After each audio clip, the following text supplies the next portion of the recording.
ओम शांति। 20 जून 2025 बाबा के महावाक्य हैं। बाबा कहते हैं, मीठे बच्चे, बाप का प्यार लेना हो तो आत्म अभिमानी होकर बैठो। बाप से हम स्वर्ग का वर्षा ले रहे हैं, इस खुशी में रहो। प्रश्न, संगम युग पर तुम ब्राह्मण से फरिश्ता बनने के लिए कौन सी गुप्त मेहनत करते हो? उत्तर है, तुम ब्राह्मणों को पवित्र बनने की ही गुप्त मेहनत करनी पड़ती है। तुम ब्रह्मा के बच्चे संगम पर भाई बहन हो। भाई बहन की गंदी दृष्टि रह नहीं सकती। स्त्री पुरुष साथ रहते दोनों अपने को बीके समझते हो। इस स्मृति से जब पूरा पवित्र बनो तब फरिश्ता बन सकेंगे। ओम शांति। मीठे मीठे बच्चों, अपने को आत्मा समझकर यहाँ बैठना है। यह राज तुम बच्चों को भी समझाना है। आत्म अभिमानी होकर बैठेंगे तो बाप के साथ प्यार रहेगा। बाबा हमको राजयोग सिखलाते हैं। बाबा से हम स्वर्ग का वर्षा ले रहे हैं। यह याद सारा दिन बुद्धि में रहे, इसमें ही मेहनत है। यह घड़ी घड़ी भूल जाते हैं तो खुशी का पारा डल हो जाता है। बाबा सावधान करते हैं कि बच्चे, देही अभिमानी होकर बैठो, अपने को आत्मा समझो। अभी आत्माओं और परमात्मा का मेला है ना।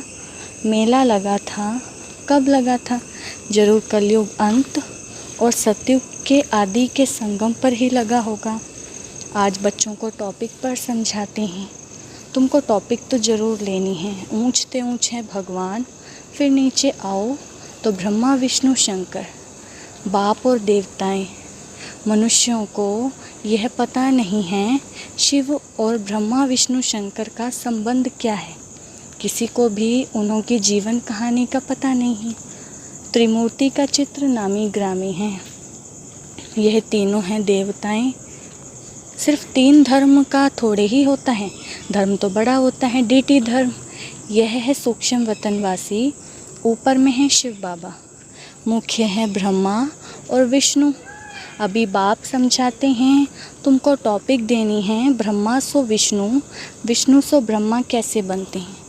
जैसे तुम कहते हो हम शूद्र सो ब्राह्मण, ब्राह्मण सो देवता, वैसे इनका भी है।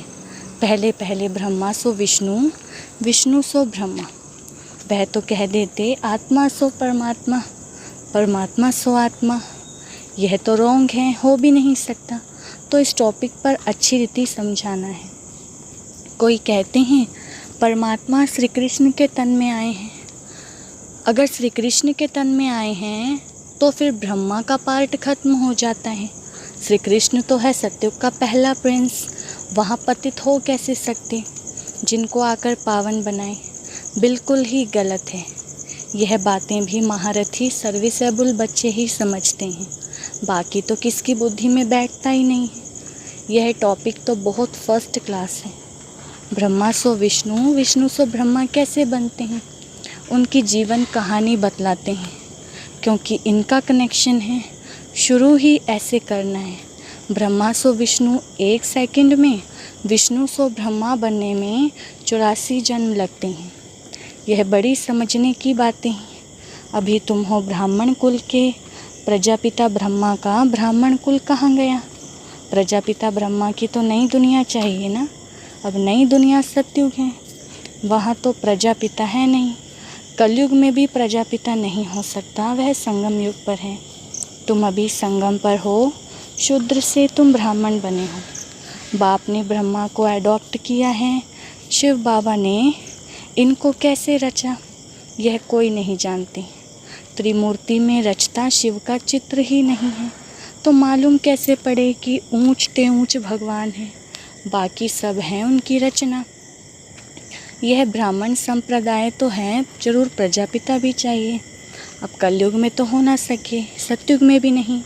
गाया जाता है ब्राह्मण देवी देवताएं नमः। अब ब्राह्मण कहाँ के हैं? प्रजापिता ब्रह्मा कहाँ का है? जरूर संगम युग का कहेंगे। यह पुरुषोत्तम संगम युग है। इस संगम युग का कोई भी शास्त्रों में वर्णन नहीं है। महाभारत लड़ाई भी संगम पर लगी है, ना कि सतयुग या कलयुग में। पांडव और कौरव यह है संगम पर। तुम पांडव संगम युगी हो तो कौरव कलयुगी हैं। गीता में भी भगवानुवाच है ना, तुम हो पांडव दैवी संप्रदाय, तुम रूहानी पंडे बनते हो। तुम्हारी है रूहानी यात्रा जो तुम बुद्धि से करते हो। बाप कहते हैं अपने को आत्मा समझो, याद की यात्रा पर रहो। जिस्मानी यात्रा में तीर्थों आदि पर जाकर फिर लौट आते हैं, वह आधा कल्प चलती है। यह संगम युग की यात्रा एक ही बार की है। तुम जाकर मृत्यु लोक में वापस नहीं आएंगे। पवित्र बन फिर तुमको पवित्र दुनिया में आना है, इसीलिए तुम अब पवित्र बन रहे हो। तुम जानते हो अभी हम ब्राह्मण संप्रदाय के हैं, फिर दैवी संप्रदाय, विष्णु संप्रदाय बनते हैं। सतयुग में देवी देवताएं विष्णु संप्रदाय हैं। वहाँ चतुर्भुज की प्रतिमा रहती है, जिससे मालूम पड़ता है कि यह विष्णु संप्रदाय है। यहाँ प्रतिमा है रावण की, तो रावण संप्रदाय है। तो यह टॉपिक रखने से मनुष्य वंडर खाएंगे। अब तुम देवता बनने के लिए राजयोग सीख रहे हो। ब्रह्मा मुख वंशावली ब्राह्मण, तुम शूद्र से ब्राह्मण बने हो, एडॉप्ट किए हुए हो। ब्राह्मण भी यहाँ हैं, फिर देवता भी यहाँ ही बनेंगे। डिनाइस्टी यहाँ ही होती है। डिनाइस्टी राजाई को कहा जाता है, विष्णु की डिनाइस्टी है, ब्राह्मणों की डिनाइस्टी नहीं कहेंगे। डिनाइस्टी में राजाई चलती है, एक पिछाड़ी दूसरा फिर तीसरा। अभी तुम जानते हो हम हैं ब्राह्मण कुलभूषण, फिर देवता बनते हैं। ब्राह्मण सो विष्णु कुल में, विष्णु कुल से आते हैं क्षत्रिय चंद्रवंशी कुल में, फिर वैश्य कुल में, फिर शूद्र कुल में, फिर ब्राह्मण सो देवता बनेंगे। अर्थ कितना क्लियर है, चित्रों में क्या क्या दिखाते हैं। हम ब्राह्मण सो विष्णुपुरी के मालिक बनते हैं, इसमें मूंझना नहीं चाहिए। बाबा जो ऐसे निबंध देते हैं उस पर फिर विचार सागर मंथन करना चाहिए। किसको कैसे समझाएं जो मनुष्य वंडर खाएं कि यह इनकी समझानी तो बहुत अच्छी है, सिवाय ज्ञान सागर और तो कोई समझा ना सके। विचार सागर मंथन कर फिर बैठ लिखना चाहिए, फिर पढ़ो तो ख्याल में आएगा। यह अक्षर ऐड करने चाहिए। बाबा भी पहले पहले मुरली लिखकर तुमको हाथ में दे देते थे, फिर सुनाते थे। यहाँ तो तुम घर में बाबा के साथ रहते हो, अब तो तुमको बाहर में जाकर सुनाना पड़ता है। यह तो टॉपिक बड़ी वंडरफुल है। ब्रह्मा सो विष्णु, इनको कोई नहीं जानते। विष्णु की नाभि से ब्रह्मा दिखाते हैं, जैसे गांधी की नाभि से नेहरू, परंतु डिनाइस्टी तो चाहिए ना। ब्राह्मण कुल में राजाई नहीं है। ब्राह्मण संप्रदाय सो बनते हैं डीटी डिनाइस्टी, फिर चंद्रवंशी डिनाइस्टी में जाएंगे, फिर वैश्य डिनाइस्टी। ऐसे हर एक डिनाइस्टी चलती है ना। सतयुग है वाइसलेस वर्ल्ड, कलयुग है विशेष वर्ल्ड। यह दो अक्षर भी कोई की बुद्धि में नहीं है, नहीं तो ये जरूर बुद्धि में होने चाहिए कि विशेष से वाइसलेस कैसे बनते हैं। मनुष्य ना वाइसलेस को जानते हैं ना विशेष को। तुमको समझाया जाता है कि देवताएं वाइसलेस हैं, ऐसे कभी नहीं सुना कि ब्राह्मण वाइसलेस हैं। नई दुनिया है वाइसलेस, पुरानी दुनिया है विशेष, तो ज़रूर संगम युग दिखाना पड़े। इसका किसको भी पता नहीं है। पुरुषोत्तम मास मनाते हैं ना, वह 3 वर्ष बाद एक मास मनाते हैं। तुम्हारा 5000 वर्ष बाद एक संगम युग आता है। मनुष्य आत्मा और परमात्मा को यथार्थ नहीं जानते, सिर्फ कह देते हैं चमकता है अजब सितारा, बस जैसे दिखाते हैं। रामकृष्ण परमहंस का चेला विवेकानंद कहता था कि मैं गुरु के सामने बैठा था। गुरु का भी ध्यान तो करते हैं ना। अभी बाप कहते हैं माम एकम याद करो, ध्यान की तो बात ही नहीं, गुरु तो याद है ही। खास बैठ करके याद करने से याद आएगा क्या। उनकी गुरु में भावना थी कि यह भगवान है, तो देखा कि उनकी आत्मा निकल मेरे में लीन हो गई। उनकी आत्मा कहाँ जाकर बैठी, फिर क्या हुआ, कुछ भी वर्णन नहीं, बस खुश हुआ कि हमको भगवान का साक्षात्कार हुआ। भगवान क्या है वह नहीं जानते। बाप समझाते हैं सीढ़ी के चित्र पर तुम समझाओ, यह भक्ति मार्ग है। तुम जानते हो एक है भक्ति की बोट नाव, दूसरी है ज्ञान की। अब ज्ञान अलग और भक्ति अलग है। बाबा कहते हैं हमने तुमको कल्प पहले ज्ञान दिया था, विश्व का मालिक बनाया था। अब तुम कहाँ हो। तुम बच्चों की बुद्धि में सारा ज्ञान है, कैसे और डिनाइस्टी आती, कैसे झाड़ बढ़ता है, जैसे गुलदस्ता होता है ना, यह सृष्टि रूपी झाड़ भी फूलदान है। बीच में तुम्हारा धर्म, फिर इनसे और 3 धर्म निकलते हैं, फिर उनसे वृद्धि होती जाती है। तो इस झाड़ को भी याद करना है। कितनी टाल टालियाँ आदि निकलती रहती हैं, पिछाड़ी में आने वाले का मान भी हो जाता है। बड़ का झाड़ होता है ना, थुर नहीं है, बाकी सारा झाड़ खड़ा है। देवी देवता धर्म भी खत्म हुआ पड़ा है, बिल्कुल सड़ गया है।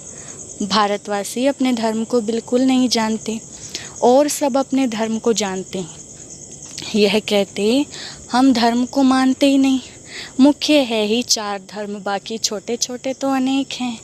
इस झाड़ और सृष्टि चक्र को तुम अभी जानते हो। देवी देवता धर्म का नाम ही गुम कर दिया है, फिर बाप उसकी स्थापना कर बाकी सब धर्म का विनाश कर देते हैं। गोले के चित्र पर भी जरूर ले जाना चाहिए। यह सतयुग, यह कलयुग। कलयुग में कितने धर्म हैं? सतयुग में है एक धर्म। एक धर्म की स्थापना, अनेक धर्मों का विनाश कौन करता होगा? अब भगवान भी जरूर किसके द्वारा तो कराएंगे ना। बाप कहते हैं ब्रह्मा द्वारा आदि सनातन देवी देवता धर्म की स्थापना कराता हूँ। ब्राह्मण सो विष्णुपुरी के देवता बनते हैं। अब संगम पर तुम ब्राह्मणों को पवित्र बनने की ही गुप्त मेहनत करनी पड़ती है। तुम ब्रह्मा के बच्चे, संगम पर भाई बहन हो। गंदी दृष्टि भाई बहन की रह नहीं सकती। स्त्री पुरुष दोनों अपने को बी के समझते, इसमें बड़ी मेहनत है। स्त्री पुरुष की कशिश ऐसी है जो बस हाथ लगाने के बिगड़ रह नहीं सकते। अब यहाँ भाई बहन को हाथ तो लगाना ही नहीं है, नहीं तो पाप की फीलिंग आती है।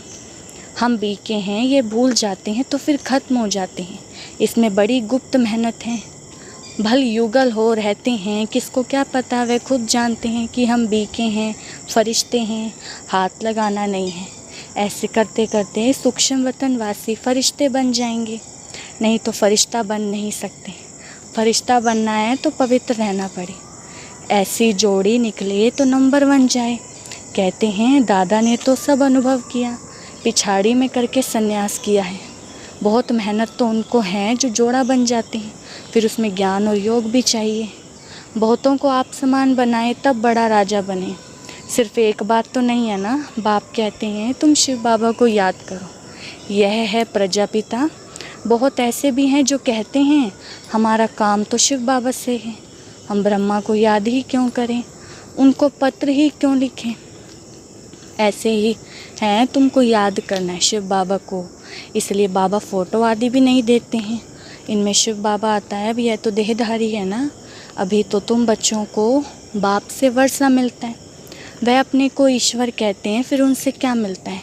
कितना घाटा पड़ा है भारतवासियों को। एकदम भारतवासियों ने दिवाला मारा है। प्रजा से भीख मांगते रहते हैं, 10-20 वर्ष का लोन लेते हैं, फिर देना थोड़ी है। लेने वाले देने वाले दोनों ही खत्म हो जाएंगे। खेल ही खत्म हो जाना है। अनेक मुसीबतें सिर पर हैं। दिवाला, बीमारियां आदि बहुत हैं। कोई साहूकारों के पास रख देते हैं और वह दिवाला मार देते हैं, तो गरीबों को कितना दुख होता है। कदम कदम पर दुखी दुखी अचानक बैठे बैठे मर जाते हैं। यह है ही मृत्यु लोक। अमर लोक में तुम अभी जा रहे हो। अमरपुरी के बादशाह बनते हो। अमरनाथ तुम पार्वतियों को सच्ची सच्ची अमर कथा सुना रहे हैं। तुम जानते हो अमर बाबा हैं, उनसे हम अमर कथा सुन रहे हैं। अब अमर लोक जाना, इस समय तुम संगम युग पर हो। अच्छा, मीठे मीठे सिकिलदे बच्चों प्रति माता पिता बाप दादा का याद प्यार और गुड मॉर्निंग। रूहानी बाप की रूहानी बच्चों को नमस्ते। हम रूहानी बच्चों की रूहानी बाप दादा को नमस्ते नमस्ते, गुड मॉर्निंग। धारणा के लिए मुख्य सार। पहला पॉइंट है विचार सागर मंथन कर ब्रह्मा सो विष्णु कैसे बनते हैं, इस टॉपिक पर सुनाना है। बुद्धि को ज्ञान मंथन में बिजी रखना है। दूसरा, राजाई पद प्राप्त करने के लिए ज्ञान और योग के साथ साथ आप समान बनाने की सर्विस भी करनी है। अपनी दृष्टि बहुत शुद्ध बनानी है। बाबा ने वरदान दिया है, सर्व संबंधों का अनुभव एक बाप से करने वाले अथक और विघ्न विनाशक भव। वरदान का विस्तार है। जिन बच्चों के सर्व संबंध एक बाप के साथ हैं, उनको और सब संबंध निमित्त मात्र अनुभव होंगे। वह सदा खुशी में नाचने वाले होंगे, कभी थकावट का अनुभव नहीं करेंगे, अथक होंगे। बाप और सेवा इसी लगन में मगन होंगे। विघ्नों के कारण रुकने के बजाय सदा विघ्न विनाशक होंगे। सर्व संबंधों की अनुभूति एक बाप से होने के कारण डबल लाइट रहेंगे, कोई बोझ नहीं होगा। सर्व कंप्लेन समाप्त होंगी, कंप्लीट स्थिति का अनुभव होगा, सहज योगी होंगे। स्लोगन है, संकल्प में भी किसी देहधारी तरफ आकर्षित होना अर्थात बेवफा बनना। अव्यक्त इशारे आत्मिक स्थिति में रहने का अभ्यास करो, अंतर्मुखी बनो। जैसे अंतरिक्ष यान वाले ऊंचे होने के कारण सारे पृथ्वी के जहान भी चित्र खींचने चाहे खींच सकते हैं, ऐसे साइलेंस की शक्ति से अंतर्मुखी यान द्वारा, मनसा शक्ति द्वारा किसी भी आत्मा को चरित्रवान बनने की, श्रेष्ठ आत्मा बनने की प्रेरणा दे सकते हो। अच्छा, ओम शांति।